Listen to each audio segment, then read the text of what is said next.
So, hello everyone, welcome to this Men&Mice webinar. With me today, I have Carsten Strodman, myself, I am Peter Petersson.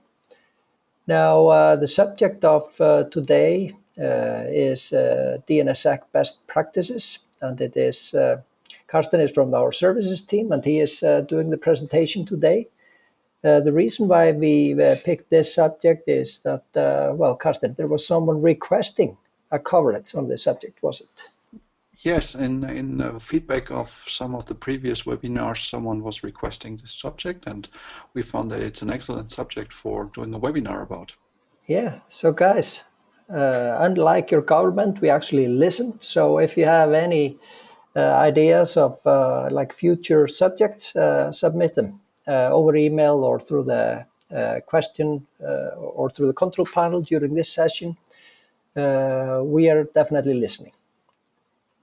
Now, we are recording this session, so you can find the recording for this webinar and previous webinars at our website anytime after. Even if you have to drop out in the middle of the session, you can just go to our website in a few days' time and pick up where you dropped off. Carsten, anything else we should mention before we kick this off? No, you mentioned everything. Very good. Then the audience is yours. Thank you. Thank you, Peter. So hello and welcome. I'm Carsten from the Men&Mice services team, and today we have a session about DNSSEC best practice. Now this is a compilation which is partly from the Men&Mice training and partly from things that we have learned through DNSSEC implementations at smaller and larger customers around the world. So what is DNSSEC about? DNSSEC is a security extension to authenticate DNS data, meaning that the recipient of DNS data can make sure that the data has not been changed and that the DNS data is coming from the owner, the real owner of the DNS domain data. More specifically, it's the owner of the private key that has been used to sign the domain. The recipient of data, that can be today either a DNS resolver, which is a different name for a DNS caching server. It can be an operating system, and we see that operating systems start implementing DNSSEC validation. For example, the Fedora Linux system is coming out with DNSSEC validation turned on by default. It can be also an application. There are more and more applications that make use of DNSSEC today. For example, mail servers, voice over IP clients, and email clients do that today. For those who have not worked with DNSSEC before, here is DNSSEC in a nutshell. It's everything DNSSEC does on one slide, and I hope I can explain it in a way that it makes sense. So we start at the authoritative server. The authoritative server is where the DNS data is stored, and there we have the plain DNS data. This is just a zone file, like you know that maybe from your DNS infrastructure. The DNS data is being hashed to create fingerprints. More precisely, the DNS resource records are hashed, or a resource record set is hashed to create a cryptographic fingerprint. And that fingerprint is then encrypted with the private key to create what's called an RRSIG, or a resource record signature. Both the plain data and the signature goes into the zone file. Now, DNSSEC is not about confidentiality, so we don't encrypt the data. The data is still in plain visible. It's about making sure that the data has not been changed. So it's authentication. We use signatures here. In addition to the plain DNS data and the signatures, we also put a public key, which is the counterpart to the private key, into the zone file. And once we have done that, we say that the zone file has been signed and it's secured. One additional step is the publication of the so-called delegation signer, or DS record. The delegation signer record is a hash of the public key in the zone file, and the delegation signer record is being given to the operator of the parent zone. So if you operate a zone that is below the .com zone, you would give the DS record via your registrar to the registry of the .com zone. If you are operating a zone under a top-level country code top-level domain, you would use you would give the DS record to the operator of that country code top-level domain zone. We will see in a moment on the validation side how the DS record is being used.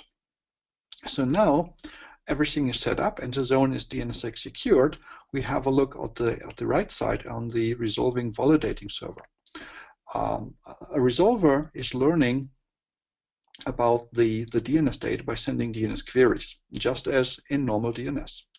And when a DNS caching server, a resolver, is asking for DNS data towards an authoritative server, it sets a specific flag in the query called the DO flag, the DNSSEC OK flag. And if that flag is set, the server, the authoritative server, will answer with the data plus the signatures. And if there are signatures, that is an indication that the zone is secure and can be validated. First step on the resolving side is to fetch the public key from the zone and decrypt the signature with the public key. That creates the fingerprint again. That is the same fingerprint that had been calculated on the left-hand side. A fingerprint that is uniquely identifying the DNS data. Now, in order to make sure that the public key has not been tampered with and has not been exchanged by an attacker, the validator will also check in the parent zone whether the hash of the delegation signer record matches the hash of the public key. With that, we can be sure that the public key is still the correct one, the one that is the counterpart to the private key owned by the domain owner. Once we have verified that the public key is good, we also hash the data that we have received with the same hashing algorithm that has been used when signing the zone. And now we have two fingerprints. One fingerprint is calculated and one is being decrypted from the signature. And when we compare the two fingerprints and they are the same, we have proven two things. We have proven that the data has not been changed after signing. We have also proven that the data has been signed by the owner of the private key, which is the owner of the DNS data. And that gives us data integrity and authentication. So that is how DNSSEC works. Now let's talk about some DNSSEC myths that are out there and that we sometimes hear when we talk to customers that ask about implementing DNSSEC. One myth is that DNSSEC enables DNS reflection attacks. And it's true that the DNSSEC records, especially the signatures, can be very large. So they make a very good tool for people who launch DNS reflection attacks. Now, a DNS reflection attack, we have covered that in an earlier webinar, is an attack by which the attacker sends queries with forged source UDP packages towards an authoritative server, and that server answers with just a normal answer. And if that answer is big, it will be sent to the victim. And if the attacker is able to send the same query to thousands or even multiple thousands of DNS servers out in the internet, and they all answer to at the same time, the victim is overwhelmed by large packages. Now, this is not a problem with DNSSEC itself, it's a problem in the original DNS protocol.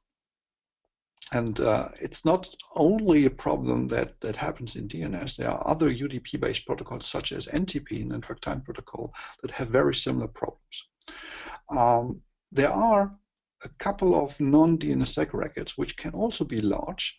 For example, domain key identified mail records, DKIM records, which also contain cryptographic signatures, or DMARC, or SPF, or secure shell fingerprints. So DNS reflection text is a generic issue of DNS protocol, and not deploying DNSSEC will not solve this. The issue of reflection text is largely solved by the implementation of response rate limiting, which we can find nowadays in almost all open source Unix-based name servers, and will be in the upcoming Windows 10 server, Microsoft DNS server. And also there are now sane default configurations which prevent the unintended installation of an open DNS resolver.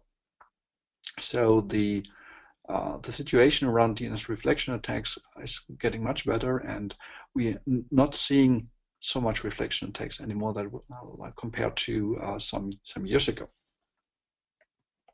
Second myth is that DNSSEC cannot be trusted, and it's true that the US government has some influence on the DNS root zone, including the DNSSEC keys used to sign the zone. However, making use of that DNSSEC keys is not trivial. That is, if anyone would change the internet DNS root zone, that would be highly visible, and it would be out in the public immediately, and people would complain about this. So this cannot be done in secret.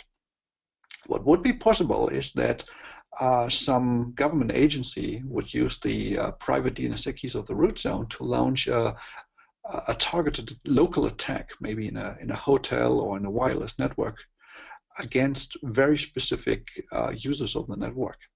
However, if to be successful with a local attack, that would require to simulate large parts of the public internet, because it's not only required to have the root keys, it's also required then to forge all the other parts of the DNS hierarchy, like the country code top-level domains, generic top-level domains, and signed second-level domains below that. Now that's not impossible, but it's very difficult to launch. Still, people maybe don't trust the system, and if you don't trust the root server system and the US government, what you still can do is you can configure in your DNS resolvers additional trust anchors. For example, if you live in Germany, you can configure a trust anchor for the DE domain, or if you live in France, you can do that for the .fr domain, and so on.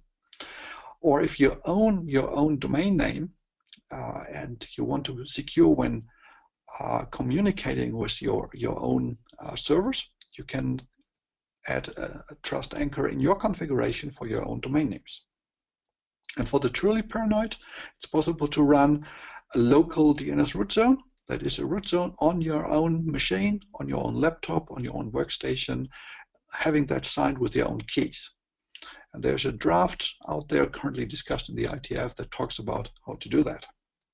Now, it's not recommended, but it's possible to do. And the third myth that we often hear is that DNSSEC makes DNS slow. And yes, with DNSSEC, the servers and the authoritative servers sometimes need to do some computation, and the caching resolvers need to do some computation. But with today's CPUs and hardwares, with memory and multi-core processors, DNSSEC validation is actually very cheap. And the DNSSEC data is cached, and once the data is being validated, either positively validated or negatively validated, that result is stored in the DNS cache for the time to live lifetime. So the same parts that make the same mechanisms that make normal DNS fast also make DNSSEC fast. And Jeff Houston from APNIC did extensive research on this topic, and he found that there's no, for end users, there's no measurable difference in looking up a DNSSEC signed zone versus a non-DNSSEC signed zone. And if you later want to have a look here, we have linked a video that will also be in the show note where Jeff Houston explains his research and what he found out. So this is about the DNSSEC myth. And now we talk about some best practices around the DNSSEC parameters. So why should we use DNSSEC? Now, DNSSEC prevents cache poisoning. Cache poisoning is the introduction of wrong information into DNS caching servers. Also, man-in-the-middle attacks are detected, so the user will be shielded of wrong DNS information that is being injected into networks.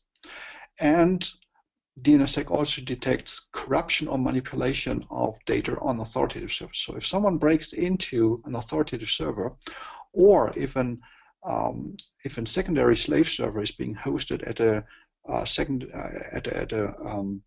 hosting site, and some administrator on the hosting site, maybe a virtual server, is manipulating the data on the server, this is all detected.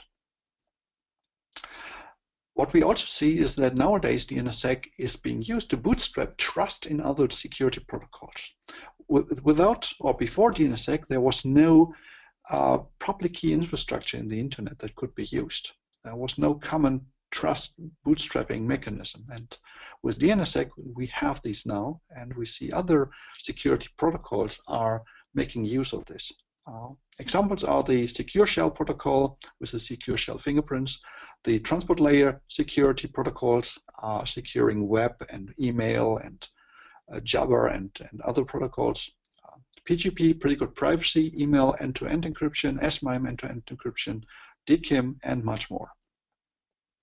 And many of these new security protocols, they actually require DNSSEC, like all the DANE protocols, they require DNSSEC. And if you want to make use of these new security protocols that are being deployed today, you have to have DNSSEC enabled. Now, when you want to deploy DNSSEC for your own zones, you have to decide which algorithms to use to sign your zone. And here on this slide, we have the current available algorithms. MD5 was standardized in the very first DNSSEC standards back in the 1990s. It's nowadays deprecated and has not been implemented at all because it's weak, it's broken, don't use it. We have SHA-1, which is mandatory to be implemented in every standard compliant DNSSEC DNS server, but that is also already deprecated because SHA-1 as a crypto algorithm is known as weak. It's not broken, but it's weak. Today, what we recommend is either SHA-256 or SHA-512. SHA-256 is the better one because the signatures and the keys are a little bit smaller than with SHA-512. Then there's DSA, which is as secure as the RSA-SHA algorithms, but it's much slower in validation. So it doesn't add extra security, it just makes the whole thing slower. So there's no real good reason to use DSA. And the other downside of DSA that it is highly dependent on good random numbers. So if you have a random number generator in your machine that is not truly random, DSA security could be compromised. So I've never seen DSA really deployed in the wild. There's ECC elliptic curve crypto Ghost, which is used in Russia because it's mandated by some Russian government sites. Haven't seen that outside Russia. And the new kid on the block is elliptic curve DSA, which is very, very promising because it creates very small or smaller signatures compared to the RSAs. The downside of elliptic curve DSA is that it's rather new. It was standardized in April 2012, and it's not implemented in all the resolvers out there. Jeff Houston, again from APNIC, did some research, which is linked here, and he found out that roughly 1/3 of all the DNSSEC capable resolvers in the internet are not able to validate elliptic curve DSA. And currently it's about 12 to 15%, depends on how you measure, 12 to 15% of all DNS resolvers in the world do DNSSEC validation.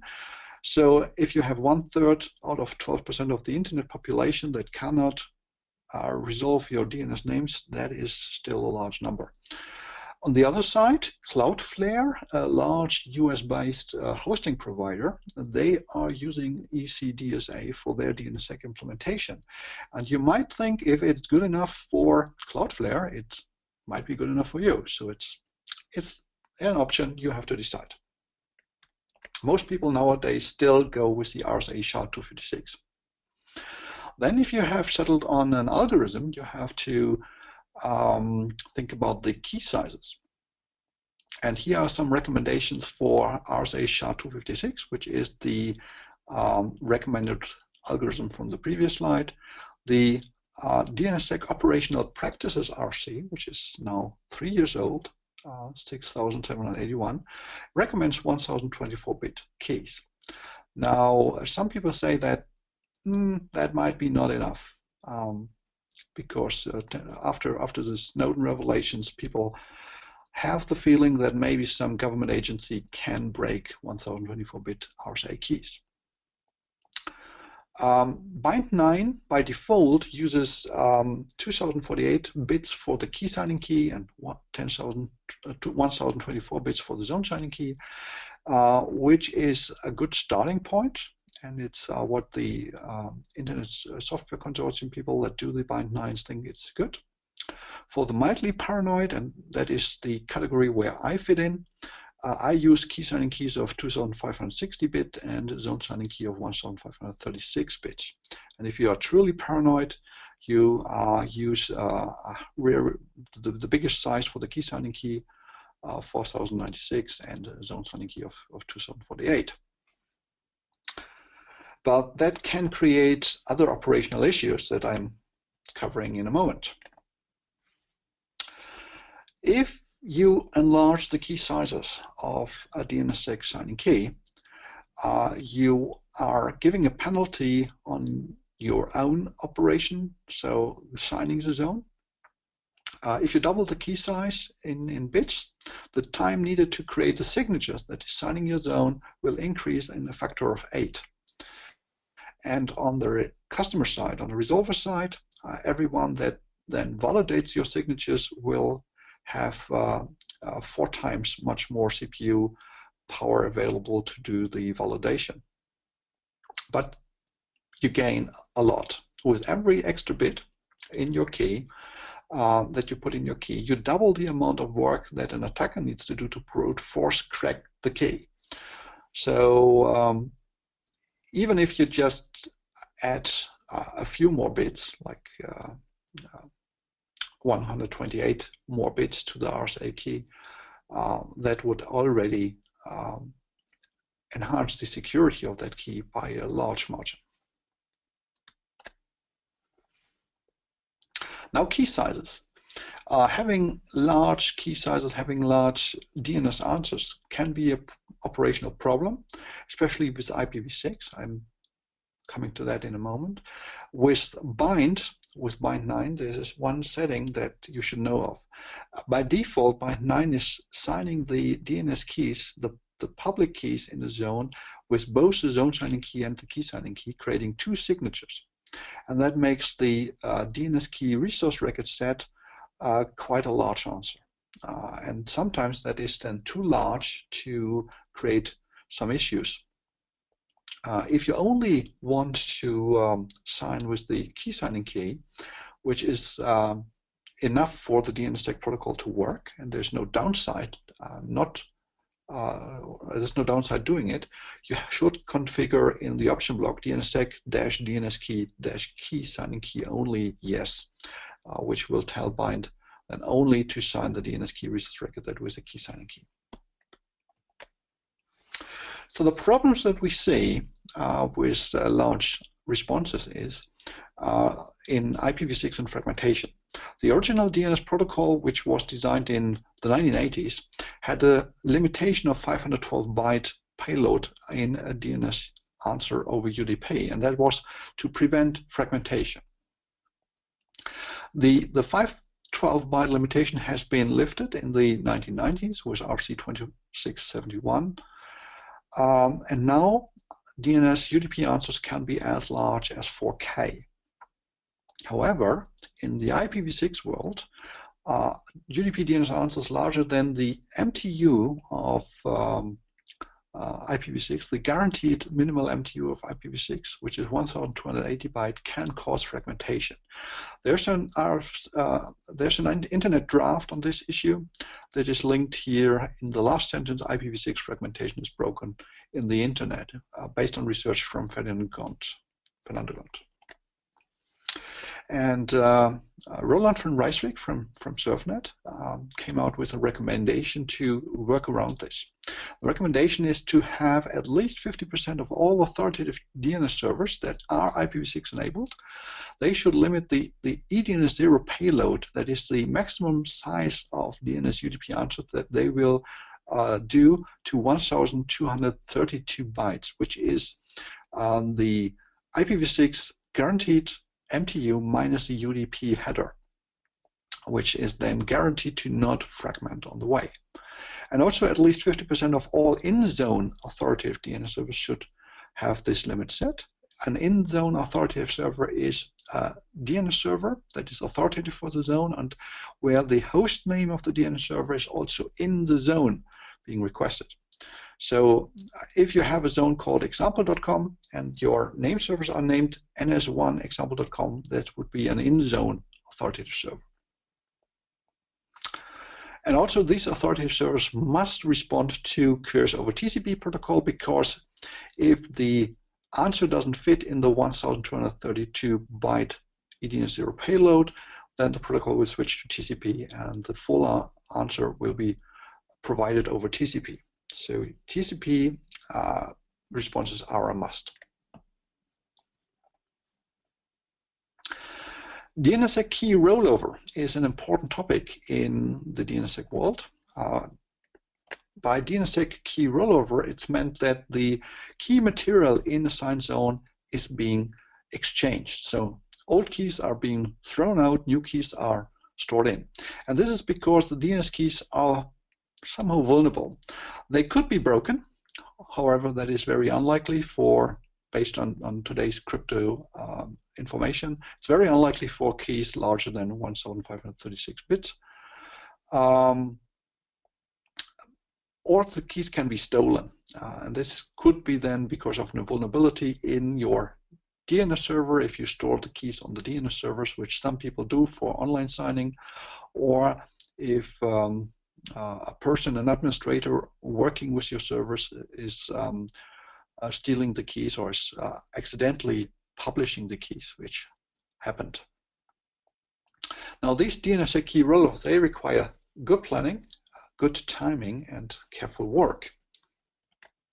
And the DNSSEC best practice documents in the internet, they recommend to exercise a key rollover often, and the reason here is to gain operational experience. The funny thing is that in the beginning of DNSSEC deployments, people said, oh, DNSSEC key rollover is important, so you should practice that regularly, like every month or every second month, so that you know what to do a key rollover. And then the administrators, being administrators, and administrators are sometimes lazy, they automated the task. So today in Bind 9 and Windows 2012 and with Knot and OpenDNSSEC, these key rollovers can be almost fully automated, which has the downside that now the software has good operational experience how to do that. But again, the operators, the people, the administrators, maybe not. So make sure that not only your software knows how to do key rollovers, also your administrators should know. Now, how often you do the rollover, that really depends on your security requirements and the key sizes. In the DNS community, there's currently different schools of thought how to do a key signing key rollover. Some people say it should be done frequently and regularly, possibly every few months, so that the administrators have operational routine. Others say it should be done frequently but irregularly, so not every time on the same date, because if it's always done on the same date, attackers might know the pattern and they can launch an attack at that point of time, because they know the administrators will be all bound to do the rollover and might not recognize the attack. And other people say it should only be done when there's knowledge or it is suspected that any of the keys has been compromised. So here in short is what happens during a zone signing key rollover, which is called the pre-publication rollover scheme. We have the existing zone signing key, which is called the ZSK old, red arrow here. We have that in the zone, and at some point of time we create a new zone signing key. Now, DNSSEC keys don't have lifetimes. They don't expire. Signatures in DNSSEC expire, but keys don't expire automatically. So whenever you decide when you want to do a rollover, and if you are busy with other tasks, you can easily postpone a rollover for a few weeks, and it's no problem with that. Oops. Sorry, wrong key. So we create a new zone signing key, and we publish that new zone signing key in our zone. The key is not being used for signing, it's just in the zone. It's pre-published. The reason here is that we want to have the new zone signing key already in the caches out there in the internet. We wait for the zone transfer from the master server to all the slave name servers and the time to live on the key itself. And after waiting that amount of time, plus maybe some buffer time, we can then use the new zone signing key for signing. So that new key becomes the active key, and the old key becomes inactive.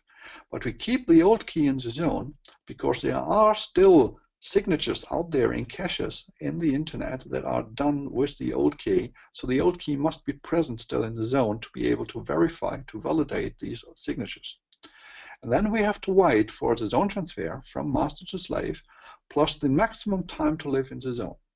Reason for the maximum time to live in the zone is that the signatures are with the same TTL than the records itself that they protect. My recommendation is that before signing a zone, you should go through your zone and make sure that you don't have time to live larger than 24 hours, because waiting at this point of time larger than 24 hours is a pain and can create problems. And you don't gain really that much by having time to live larger than 1 day. Once we have waited that amount of time, we can remove the old zone signing key, and the new zone signing key is now the active, the only zone signing key in the zone. And now we wait 1 month, 2 months, 3 months, depends on your policy, and then the whole show starts again. A key signing key rollover is a little bit different. We use a double sign scheme for a key signing key rollover. We have the old key signing key in the zone, and then we create the new key signing key, and we can even start sending the new delegation signer record to the parent, and we publish the new key signing key in our zone, and we make both active. So the zone is being signed with both keys. Now the key signing key is called a key signing key for a reason, because it only signs the DNSSEC keys. We get 2 signatures here, only on the DNS key resource record set. So it doesn't make the zone much bigger, just 1 additional signature. We wait for the new delegation signer record to appear in the parent zone. And once that happens, we calculate the time. We don't change anything in the zone. We either then wait the time to live of the DS records in the parent, or the zone transfer time of our zone and the time to live of the DNS key resource record set, whatever is the larger value. And once we have waited that time, we can then remove the old key signing key, and the new key signing key is now our one and only key signing key. And then we wait half a year or 2 years for the next key signing key rollover, depending on your policy.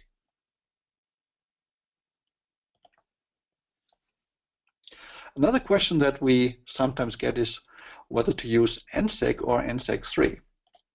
Now, DNSSEC requires an authenticated denial of existence, and that is just a fancy word for proving that some DNS data does not exist. We need to make sure in DNSSEC that negative answers from the zone NX domains and no data answers are being secured. And we have two options here. Today we have NSEC and NSEC3, and there's even an NSEC5 currently in discussion that solves some of the problems with NSEC3. And here's a link behind this to a video that really nicely explains NSEC, NSEC3, and NSEC5 and the pros and the cons of each scheme. The NSEC scheme creates a linked list of all the names in a zone, and by that it maps the gaps, the name that does not exist, and the negative answers that are sent from the zone, part of the list is returned that proves that the names requested don't exist. Here we have an example zone called example.com with some resource records. And if we do the NSEC scheme, we add NSEC records every time there is a new domain name in the left-hand side. So all the blue records are being inserted here, and they are inserted every time there is a new name on the left-hand side. And the first field of the NSEC record always points to the next name. You see that with the little arrows here. And the very last NSEC record points again to the top of the zone, creating a linked list that is pointing back. So it's a circle. Also, the NSEC record lists all the record types that are existing for the zone, for the name of the NSEC record itself. So with the first NSEC record, for example.com, we see that example.com has a SOA record, NS record, MX record, and an NSEC record itself. And this information is used for the no data answers, where a request comes in for a name that does exist, but for a record type that doesn't exist. Now, NSEC has a side effect that it enables zone walking. Zone walking means that someone from the outside can just list the whole zone from the outside without having zone transfer permissions. And some people don't like that. Even though DNS data is public and theoretically can be queried from everyone, so there should not be any real secrets in a DNS zone, having the full zone in the open and listable is not desired in some cases. And that triggered the development of NSEC3. NSEC3 inhibits easy zone walking by using a linked list of hashed domain names. So it doesn't prevent the zone walking, it makes it harder to do. It uses the same ideas of like NSEC, but instead real names, it uses the SHA-1 hashed names. So it makes zone walking harder, but not impossible. Here's an example of an NSEC3 chain, and it's all hashes. And the NSEC3, is harder to troubleshoot and work with.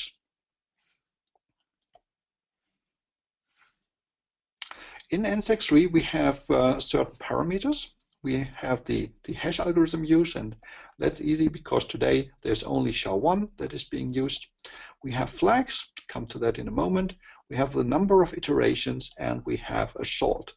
We have to give that to the signing DNS server whenever we sign with NSEC3. Now the flags are used for opt-out, and opt-out allows us to skip over delegations, that is, delegations to subzones from our zone that are not DNSSEC signed, because it doesn't make sense to secure the delegation when the zone itself, the child zone, is not DNSSEC secured. And that is mostly used by top-level domain operators.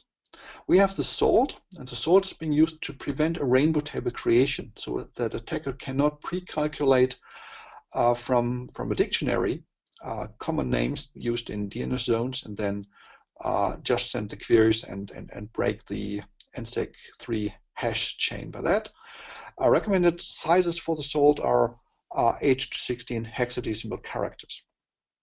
And in order to make the salt really working, you should change the salt every time you do a zone signing key rollover.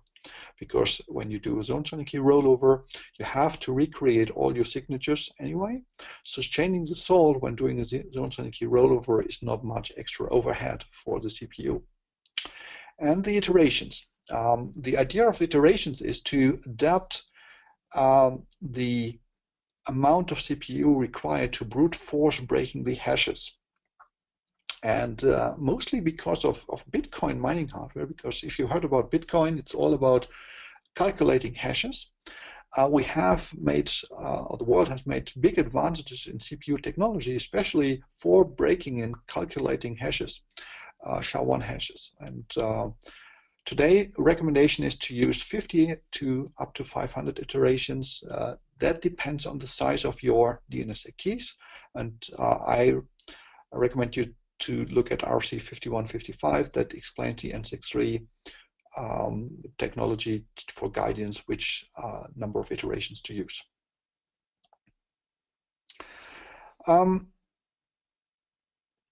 When to use NSEC3? If you want to protect changes over time in your zone, then you should use NSEC3. So if you don't want an outsider to see changes in your zone immediately, then NSEC3 is a good starting point. But you should see that NSEC3 also has some negative effects on your authoritative server, because with NSEC3, every time your authoritative server needs to answer for a negative question, it needs to calculate NSEC3 hashes, and that is much more CPU load compared to NSEC operation. Also, if you have many possibly insecure delegations in your zone, then NSEC3, because of the opt-out feature, is a good choice. I would use NSEC without NSEC3 for everything else. If you are really worried about DNS zone walking and someone listing your zone, there is a function called minimal coverage NSEC and NSEC3s, which do a little bit of cheating by creating a linked list that is not really fully linked, which disables the zone walking completely, even with NSEC and NSEC3, and it's currently implemented in the Power DNS server called there the narrow mode. Which brings us to DNSSEC software. Bind9 is it's a good choice. It has a very good coverage of the protocol, being the reference implementation of the ITF of the DNS protocol. It has decent speed. It's not the fastest, but also not the slowest one. It has dynamic DNSSEC signing and the inline DNSSEC signing, which makes working with DNSSEC very easy. Basically, you don't have to change your procedures in any way, and it works also with provisioning systems such as the Men&Mice suite and other provisioning systems. And you can almost fully automate the DNSSEC key rollovers in Bind9 nowadays with the timing event stored in the keys, and it has response rate limiting. So Bind9, very good choice for DNSSEC. Power DNS, also a good choice, has a database backend, so it's possible to manage the DNS information in an SQL database, MySQL or PostgreSQL or Oracle. It has a remote backend, which is basically a web RPC, remote procedure call backend using JSON, which is popular by some hosters. And a unique feature of Power DNS nowadays is the NSEC3 narrow mode, which you want to use if you really want to protect your zones against zone walking. It has response rate limiting, and it has Lua scripting built in nowadays for custom functions. Knot DNS, just short, because we had a webinar, a full webinar just on Knot DNS some months ago. It has DNSSEC signing automation, and it has the response rate limiting, and it scales very well on modern multi-core hardware. So if performance is your goal, Knot is a good choice. And then there's NSD, name server daemon from NL Labs. It's simple to set up because it has a limited set of functions, but it's very fast and very secure. Also has response rate limiting. And there's the Microsoft DNS, starting with Windows 2012 or later. It has a GUI with DNSSEC Wizard. If you are a GUI person, that might be a good choice. And it has full DNSSEC rollover automation in the software. And on the resolver side, we have Unbound from NL Labs, which is possibly the best choice nowadays because it's very fast, it's secure, and has many features around DNSSEC. One killer feature is the ability to mark a DNSSEC signed zone as temporarily insecure, which you need to do if you do some if someone else in the internet has made a configuration mistake with DNSSEC and you want to still resolve names there. Byte 9 has again also many features and has the response policy zones, which are interesting for some people, and Wins 2012 is for people who want to have the GUI. Monitoring. Monitoring is important for DNSSEC signed zones, even more than for classic DNS, because if there is a failure in managing DNSSEC signed zone, the zone can become bogus, which means that it disappears from all the validating DNS resolvers, and that is around 50% of all the resolvers in the internet, which is a large part of the internet population. So millions of users can then not resolve your zone. You should monitor that the DS record in the parent zone is matching your key signing key, that the signatures on the DNS key resource record set are actually valid, that no signatures are timing out, expiring, meaning that the signatures are being refreshed early enough. And if you do a DNSSEC key rollover, it's also good to monitor the rollover. And here we have some links for you to look at, which are all open source DNSSEC monitoring solutions that you can use. And there are some online checkers that are very helpful for troubleshooting DNSSEC problems, either your own domains, but also if you have name resolution issues to validate and verify the DNSSEC setup of other people. DNSVis.net, you see here, gives a graphical representation of the trust chain of DNSSEC from the root zone down to a DNS zone that you give there. And there's now Zone Master from the Swedish registry and the French registry, IFNIC, where you can put in a domain name, and this checker checks a lot of DNS-related issues, but also checks DNSSEC, and can also be used to troubleshoot DNSSEC issues. Zone Master is also open source. You can find the source of that tool on GitHub, and you can install your own version of Zone Master in your own infrastructure to monitor your zones. And at the end are some recommendations for books, videos, and tutorials. The only full book that I know about DNSSEC is DNSSEC Mastery, which is a very good book, about 140 pages, not very expensive, and it covers how to secure DNS zones and how to do validation with Byte 9. A little disclaimer here, I was a technical reviewer on this book, so might be a little bit opinionated on this. But to my knowledge, there is no other DNSSEC book on the market. There are some DNS books that are covering a little bit of DNSSEC, but unfortunately these books are mostly outdated, and DNSSEC Mastery is from last year, so it's still very much up to date. Here I have a collection of DNSSEC videos. If someone wants to dive deeper into DNSSEC, these are some points where you can find more information. If you are not so much in reading information, but want to listen to someone explaining DNSSEC, here you find some pointers. And here I have collected some tutorials, slides. ISC has published a DNSSEC guide that covers bind. There's the DNSSEC tutorial by Simon Hugel, and there is the DNSSEC in 6 minutes tutorial from Alan Clegg that you find on the ISC website. Which brings me to the end of our DNS best practices webinar.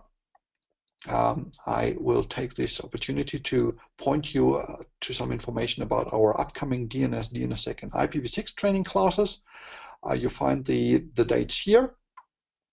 We will also publish more dates during May and June for the second half of 2015.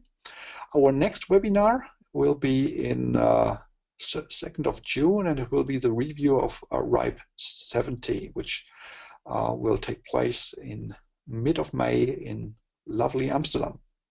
And as always, you can sign up on our webinar webpage.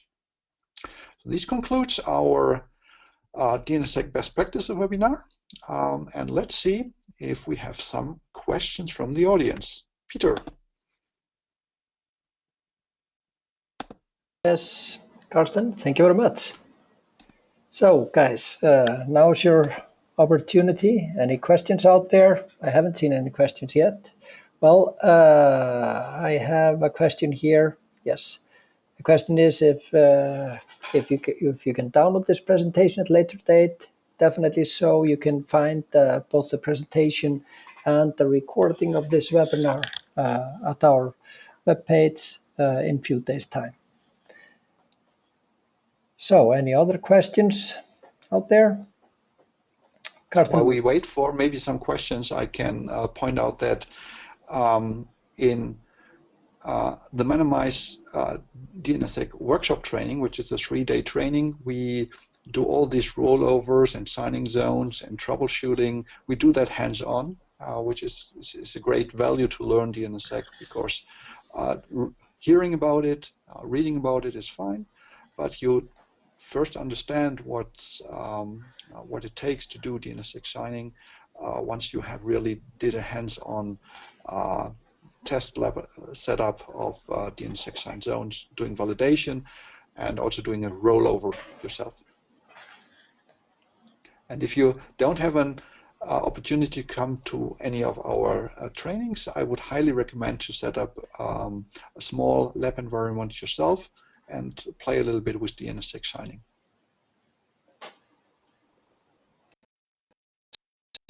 One question from me. Do you see anything on the horizon making like a paradigm shift in deployment of DNSSEC?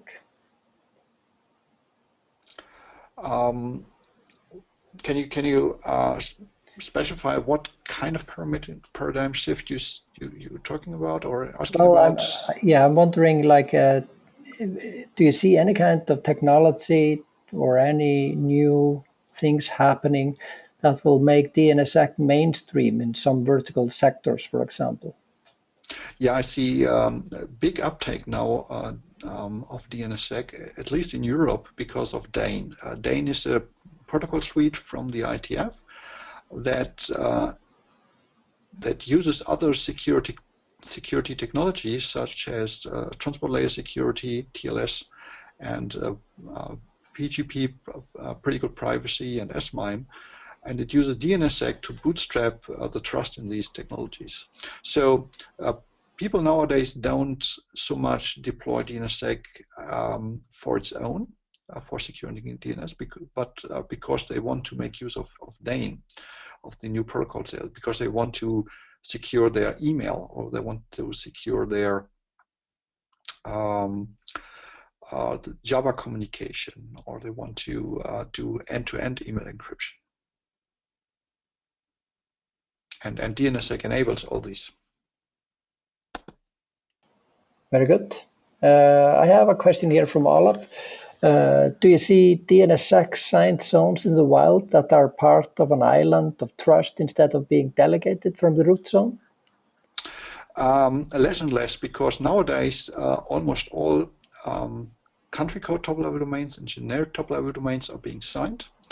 There are still a few country code top-level domains that are not signed, so someone who owns a domain below such a top-level domain cannot have a full chain of trust from the root, and there an island of trust is being used. What I see as an island of trust, there are some, at least in Germany, there's some closed networks, I would say, that use DNSSEC, so they are not connected to the internet. They use island of trust technologies with trust anchors. But in the internet, mostly the chain of trust is there for people who live in a country where the top-level domain isn't signed, there's still the possibility to use the DNSSEC local-site validation registry from ISA to do validation. However, the DLV, the DNSSEC local-site validation, has to be enabled manually in the resolvers, and a lot of people don't do that. So with that technology, we don't get all the resolvers in the internet that are DNSSEC enabled. Very good. So, and I don't see any other questions. Carsten, I think it's just time for us. Yeah, we are close to the hour as well. So, Carsten, thank you very much for your today's presentation. I'm looking forward to seeing you all at future webinars as well.